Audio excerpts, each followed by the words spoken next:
დასაწყისში, როდესაც ღმერთმა შექმნა ცა და მიწა, როდესაც მან შექმნა ყოველი ცოცხალი არსება, დიდი თუ პატარა, რაც კი ზღვაშია, ყოველგვარი ფრთოსანი ფრინველი, პირუტყვი, ცოცავი არსება, ყოველი მხეცი და მთელი ველური ბუნება. იესო იქ იმყოფებოდა. როცა ღმერთმა შექმნა ადამიანი, კაცი და ქალი თავის ხატად და როცა მან უთხრა მათ, ინაყოფიერეთ და იმრავლეთო, იესო იქ იმყოფებოდა. იესო იყო ღმერთთან და ის იყო ღმერთი და არაფერი შექმნილა მის გარეშე. როდესაც პირველი ქალი და კაცი მოთხოვდნენ გველის მიერ და არ დაემორჩიlen ღმერთს, ცოდვამ და სიკვდილმა შემოაღწია ქვეყნიერებაზე, ადამიანი კი განშორდა ღმერთს. მაგრამ ღმერთმა აღთქმა დადო, რომ ერთ დღეს შვილი დაიბადებოდა, რომელიც გველს თავს გაუსრეს და ეს შვილი კი იესო იქნებოდა. მანამდე კი ღმერთმა აღთქმა დადო მართალ კაცთან, აბრაამთან. მან აბრაამს აღუთქვა, რომ მისი შთამომავალი აკურთხებდა ყველა ერს დედამიწაზე. და ეს შთამომავალი იქნებოდა იესო. მრავალი წელი გავიდა და ღმერთმა დაელაპარაკა თავისი წინასწარმეტყველი ისაიას ხმით და თქვა: ვაჟი შეგედინა, დე მოგვეცა. ეწოდება მას სახელად საკვირველი მრჩეველი, ძლიერი ღმერთი, საუკუნო მამა და მშვიდობის წინამძღოლი. დათქმულ დროს გაბრიელ ანგელოზი გამოეცხადა ქალწულ მარიამს და უთხრა მას, რომ გაუჩნდებოდა ძე სულიწმინდის ძალის მეშვეობით. შვილი იწოდებოდა ღვთისძედ. მარიამმა შვა ძე და დაარქვა იესო, როგორც ანგელოზმა უთხრა. ანგელოზი გამოეცხადა მწყემსებსაც, რომლებიც ღამით თხრებს დარაჯობდნენ და მიუგო მათ, რომ ბეთლემში ხსნელი დაიბადა. და იხილავენ მწყემსები ღრმას, შეხვეულს და ბაგაში მწოლიარეს. დაახლოებით 30 წლის ასაკში იესო მოინათლა წყლით იოანეს მიერ და ღვთისული გადმოვიდა მასზე მტრედის სახით. ღმერთმა დაილაპარაკა ზეციდან: ეს არის ჩემი საყვარელი ძე, რომელიც მოვიწონე მე. იესო ასწავლიდა ღვთის შესახებ სიბრძნითა და გონიერებით. ის კურნავდა სნეულს, კვებავდა მრავალს, აძევებდა ეშმაკებს და მტრებსაც კი აღდგენდა. იესო ამ ყველაფერს სიყვარულით აკეთებდა, რათა ისინი ღმერთთან, თავის მამასთან, სამყაროს შემოქმედთან დაებრუნებინა. მაგრამ თავისმა ხალხმა არ ჩააგდო იგი. ის დაიჭირეს, შეურაცხეს, სცემეს უსაფუძვლოდ და ეკლის გვირგვინი დაადგეს. რომაელმა მთავრებმა ხალხს მისი გათავისუფლება შესთავაზეს, თუმცა მათ უარყვეს იგი. ხალხმა მოითხოვა მისი ჯვარზე გაკვრა. ამრიგად რომაელმა გამგებელმა პონტოელმა პილატემ იესოს ჯვარცმა მიუსაჯა. იესოს უწევდა თავისივე ჯვრის გოლგოთამდე ატანა. მისი ხელები და ფეხები ლურსმნებით მიაჭედეს და ორ ავაზაკთან მიუჩინეს ადგილი სასიკვდილოდ.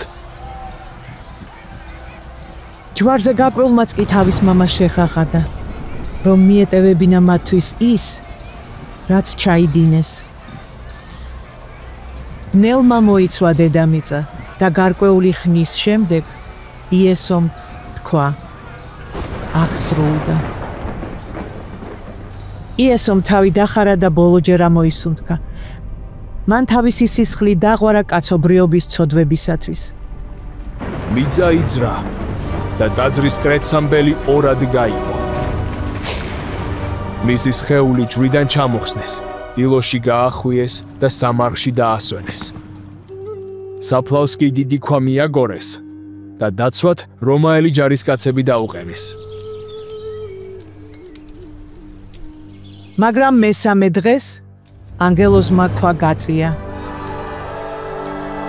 იესომ მკვდრეთით აღსდგა. 40 დღის განმავლობაში ის ეჩვენებოდა მორწმუნეებს და თავისი სახელის მიმდევრებს. იესო ასწავლიდა მათ ღვთის სამეფოს შესახებ და ამხნევებდა, რომ ესაუბრათ მთელს მსოფლიოში ის, რაც ნახეს და მოისმინეს. იესომ თქვა, რომ ყველა, ვინც ირწმუნებს და მოუხმობს მის სახელს, გადარჩება და ღვთის შვილად იწოდება. შემდეგ იესო ამაღლდა და მამა ღმერთს შეუერთდა. ისე შეიყვარა ღმერთმა წუთისოფელი, რომ მისცა თავისი მხოლოდ შობილი ძე, იესო, რათა ყოველი მისი მორწმუნე არ დაიღუპოს, არამედ ჰქონდეს საუკუნო სიცოცხლე. იმიტომ კი არ მოავლინა ღმერთმა იესო ქვეყნად, რომ განეკითხა წუთისოფელი, არამედ მის მიერ გადარჩენილიყო იგი. იესომ თქვა, რომ ის არის ერთადერთი გზა ღმერთისკენ. ის არის გზა, ჭეშმარიტება და სიცოცხლე. ვერავინ მივა მამა ღმერთთან, სამყაროს შემოქმედთან, მის გარეშე. ღვთისაჩუქარი არის საუკუნო სიცოცხლე, თავისი ძე იესოთი. მაგრამ ვინც არ ირწმუნებს, ის განიკითხება, რადგან ცოდვის და დანაშაულის საზღაური სიკვდილია. ყველამ შევცოდეთ და ბოროტება ჩავიდინეთ, მაგრამ უფალი იესო ცოდვების მიტევებას გვთავაზობს. არ არსებობს ცოდვა, რომელსაც იესო არ მოგვიტევებს, მაგრამ აუცილებელია ვთხოვოთ პატიება. ღმერთს არ სურს ვინმე დაიღუპოს, მას უნდა რომ ყველამ მოინანიოს. მოვუხმოთ ღმერთს და ვირწმუნოთ ის მთელი ჩვენი გულით. და დღესაც ამბავი უფალი იესოს შესახებ უნდა გავრცელდეს ყველა ადამიანთან, ყველა ერსა და მთელს მსოფლიოში. იესო კვლავ დაბრუნდება და იმ დღეს ცა დაბნელდება, ციდან ცეცხლი იწვიმებს და მიწა შეირხევა. ღრუბლები გაიყოფა და იესო დაბრუნდება ძალითა და დიდებით. და წარუძღვება ზეციურ არმიას და განსჯის მთელ მსოფლიოს. მათ, ვინც მას მოუხმო, ზეცაში შევა და საუკუნოდ ცხონდება.